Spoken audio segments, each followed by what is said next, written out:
It now gives me great pleasure to introduce Jeremy Neiboer. Jeremy has given me a little script so you appreciate. Jeremy was lead solicitor on the application to the High Court in 1992 for an injunction to stop ratification of the EU Maastricht Treaty. He has stood as UKIP candidate in North Dorset, campaigned against the follies of the euro, climate change, and has published numerous books and articles. He drafted the UKIP pamphlet, What We Stand For, which is on the side, and the Bruges Group has published his booklet, Climate Change and the EU, which he has at the front here.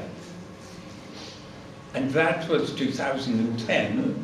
And also this year, the 4 Lies about leaving the EU, and that is now on the side. So all the 3 are available. So now it gives me great pleasure to welcome Jeremy Neiboer. Thank you very much. Ladies and gentlemen, although this is a meeting about the EU, I'm going to direct my comments this evening on the subject of so-called climate change, which directly affects us here in Dorset, as we all know, and the waters of the south coast of our lovely country. It's the EU which has propagated, fundamentally propagated, the idea of climate change and the need to have absolutely devastating remedies to deal with this phantom fear. And I'll be explaining why I believe that it is a phantom fear, based on the evidence that's available. Now, I'm going to preface my remarks by an inquiry into why climate change is still talked of as if it was established truth. You only have to listen to the BBC and you will hear nonsense about, with climate change we have to do this or that or the other. Even David Attenborough falls into the trap, as if polar bears were declining in numbers, when in fact they've increased by nearly 3 times in number since 1995. It is assumed that climate change is happening and that it is going to be damaging to humanity. Now, on the 29th of October 2008, the House of Commons voted for a bill imposing a legal obligation on all governments for the next 42 years to reduce CO2 emissions to a level equivalent to 20% of the 1990 level. Bear in mind that CO2 emissions nearly doubled in that period, so we are talking about 10% of the real level. Compliance with this fantastic piece of legislation would utterly devastate our economy. Our industry could not function, our power stations could not supply power, and the country not only would be in the dark and bust, but there would be serious, serious civil unrest. Not only that, the cost of this is beyond thinking about. The government's own estimate, which was on the basis of a reduction to 40% of the 1990 levels, was that this would cost over 200 billion. The estimate of the benefits, again by the government, was just over 100 billion. So even on their figures, at a higher threshold than was actually adopted, we're talking about a cost-benefit deficit of 2 times, twice the amount of the cost would be twice the amount of the perceived benefit. And yet, 463 members of Parliament, I'll say that again, 463 members of Parliament voted for this fantastic, insane piece of legislation. only 3 members voted against it, and only 1 declared against it on the grounds of cost, which he elaborated fully in the House, Peter Lilly. And who put this legislation forward? Who drove it forward?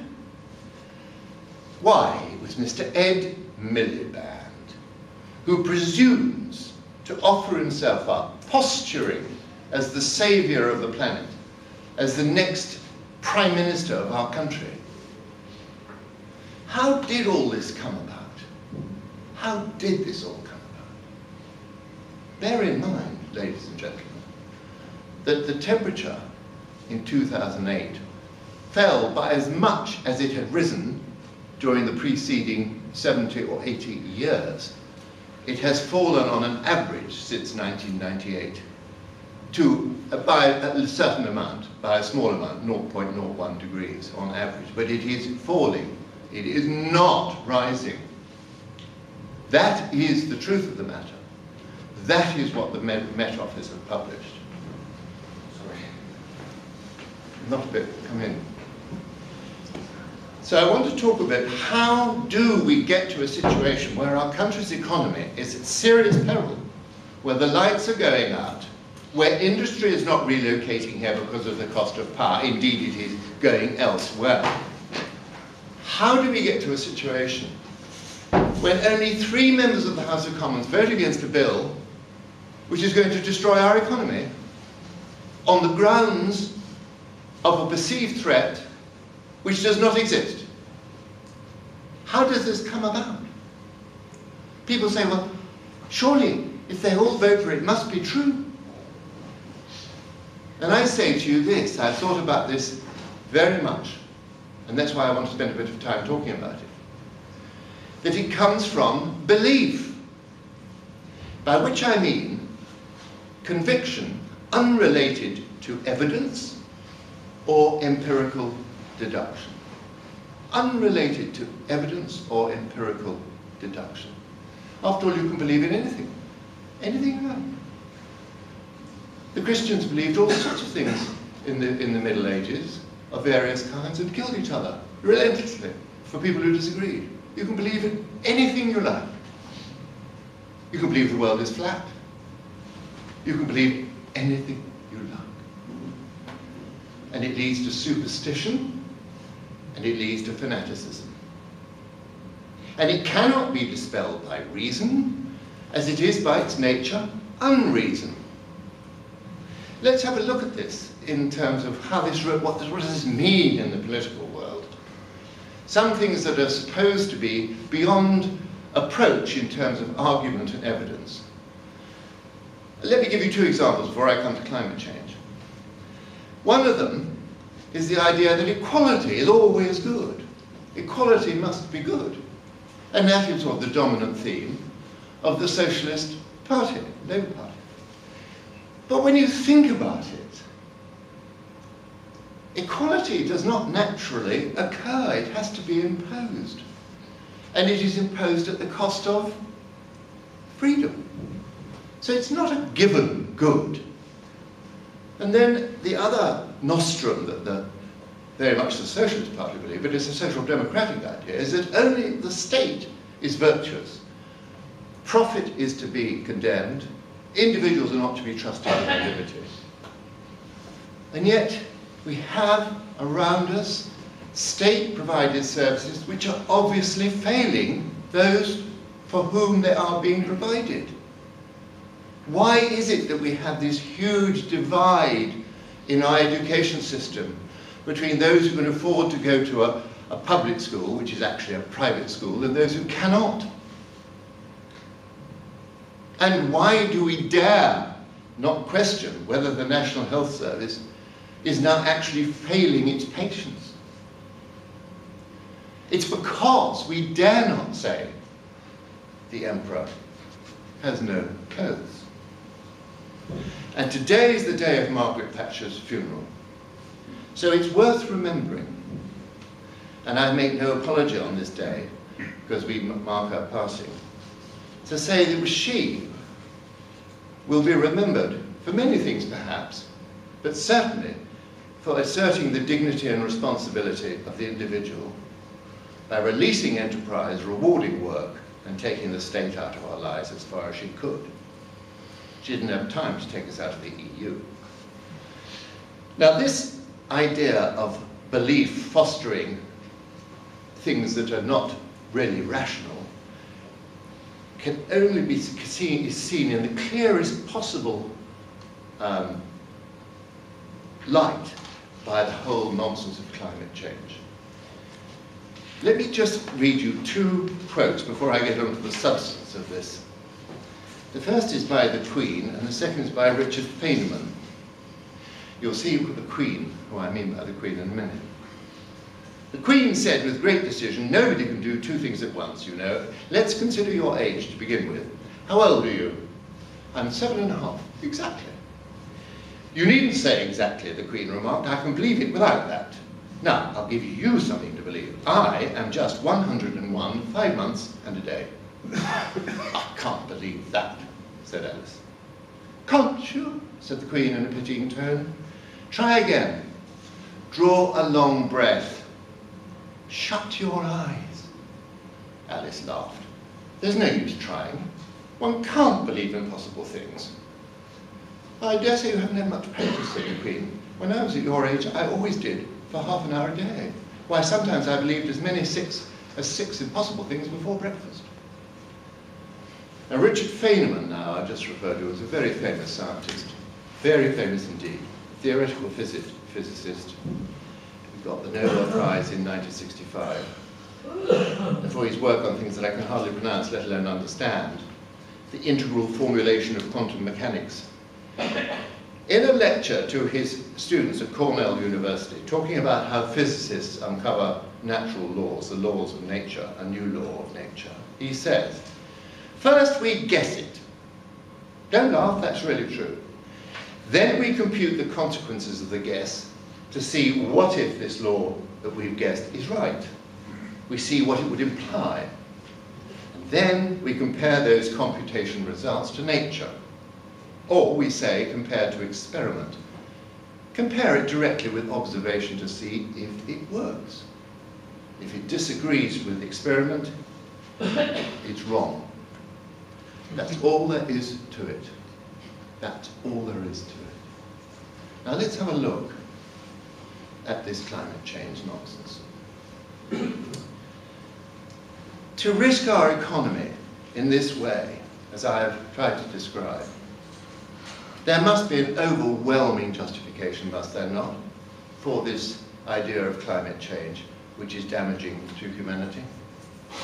And yet, when we examine it, there is no cogent evidence that man-made emissions cause severe damage or any damage due to warming. We have to ask three very simple questions. Very simple questions. The first one is, if it's true that man-made CO2 causes damaging global warming, will the climate change policies I've only just touched on have any effect in preventing it? Isn't that a reasonable comment? And the answer is no. We emit less than 2% of so-called man-made CO2. It's simply futile to adopt this policy, unless China, India and Russia also adjust so. And China is building, or was until recently, I don't know what the figures are, a new coal-fired power station every 4 days. Every 4 days. And the next question is, does man-made CO2, do the emissions created by man, actually cause increase in global temperature, which is likely to be damaging? And this is the big one, isn't it? We need to put it in context. 75% of the greenhouse effect is caused by the clouds, water vapor. Only 3.3%, a little over 3%, of CO2 is actually due to human activity. And that only comprises, wait for it, 0.0385% of atmospheric gas. But the key thing is there's no correlation between increases in CO2 and temperature rises. CO2 has risen steadily with the commencement of the industrial age. From 1850 to 2010, it rose from 280 parts per million to 380. It's over that now. Between 2000 and 2010, it was rising by 3% a year, as you'd expect. As the carbon is extracted from the soil and consumed, it turns into CO2.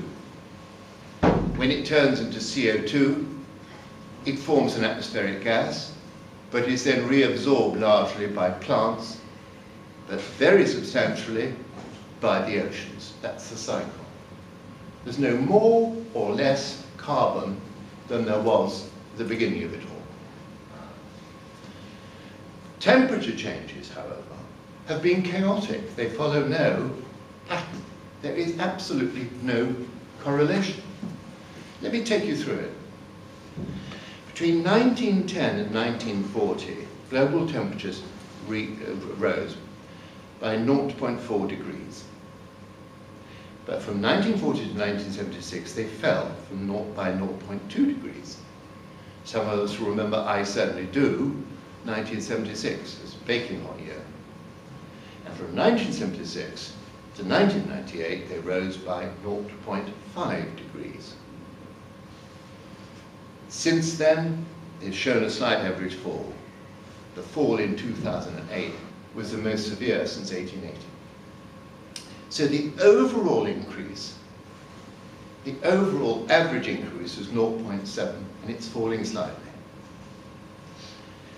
So without any correlation between these two facts, the case for global warming is seriously undermined. The temperature now is 3 degrees below earlier periods of warmings that occurred in the Roman period and the medieval period. But then there was no industrial revolution. Then there were no man-made CO2 emissions at all. In areas of glaciation in the past, CO2 was 20 times the present levels. That's in areas of frozen, absolutely frozen conditions. Nor is there any tipping point when this increase of gas is going to have a terrible effect. Those who've studied this, and it's well worth it, will know that Professor Plimmer published an extraordinarily scholarly book called Heaven and Earth. And if you get that book, you can see there are about 2,000 footnotes. And almost all of those are referable to an available source on the internet or elsewhere. So the evidence is there. It's all there as evidence. He shows, and Fred Hoyle also explained in his book Ice, that when you get to a certain level of CO2, it's like wrapping a scarf around your neck to get warmer. It doesn't have any effect after a few more twists. The trapping effect of CO2 does not increase with the increase in its content. Once you've got to 400 approximately parts per million, round about where we're now, it does not have any further effect. It's like blocking your ears, you know, it's only so effective after a certain point. I'm not making that up. That's in his book. And I've got the reference.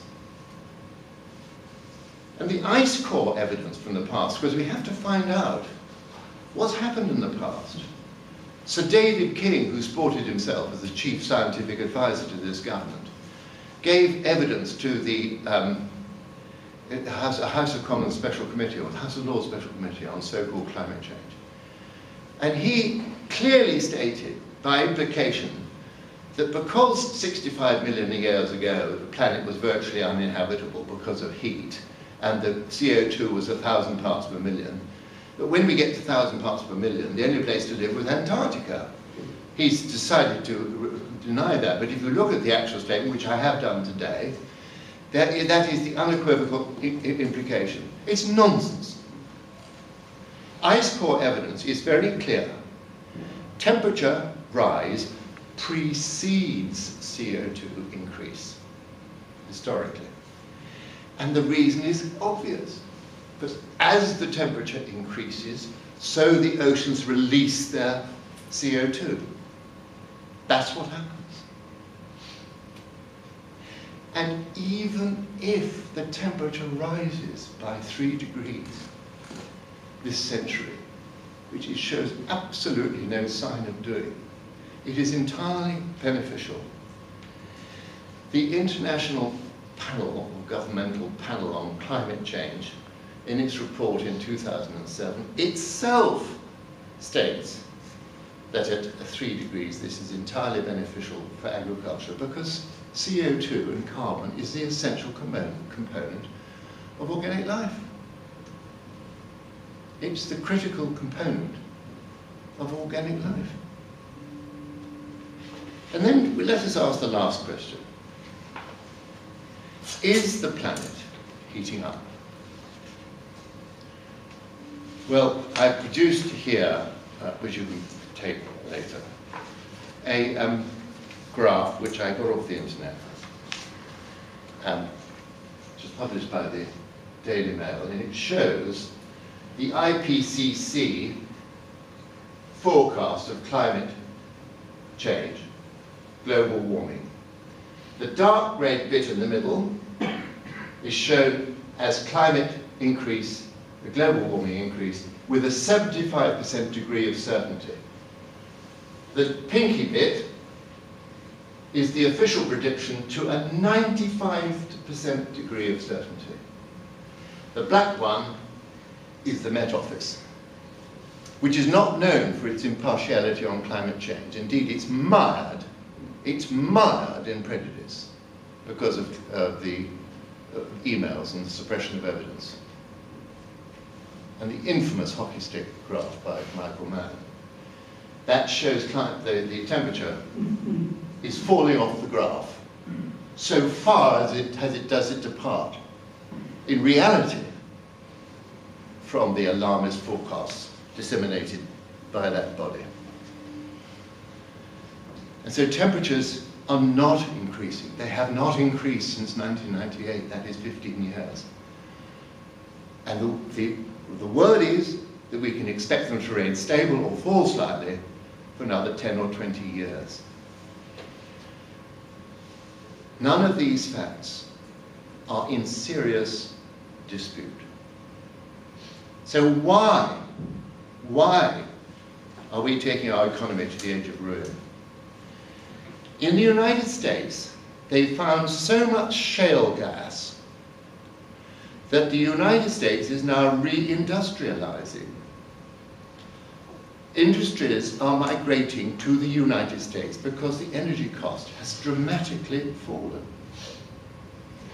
In the United Kingdom, we are losing industries because of the cost of power. There's a large aluminium smelter in Cheshire, which has recently closed, mainly because of the cost of power, not exclusively, but mainly. With industry paying up to 70% more for its power in 2020 than it did in the previous 10 years, from 2010, how can industry lay off those costs? It cannot. That is what we are facing. It isn't just the poor who cannot afford these fuel bills, and they are rising astronomically, as we all know.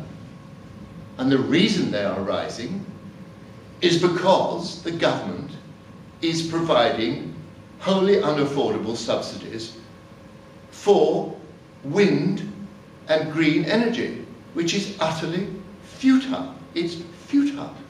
There is no possibility of these sources of energy for meeting our energy gap. Now I'll just conclude, because I'm sure there will be lots of questions. I'd like to conclude with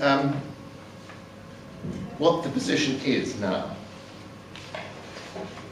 with regard to the government's policy.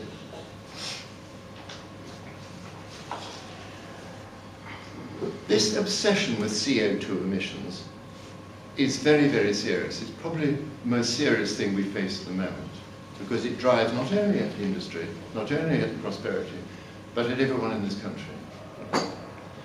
It's led to a futile and complete submission to the delusion that wind power is clean, cheap, and renewable.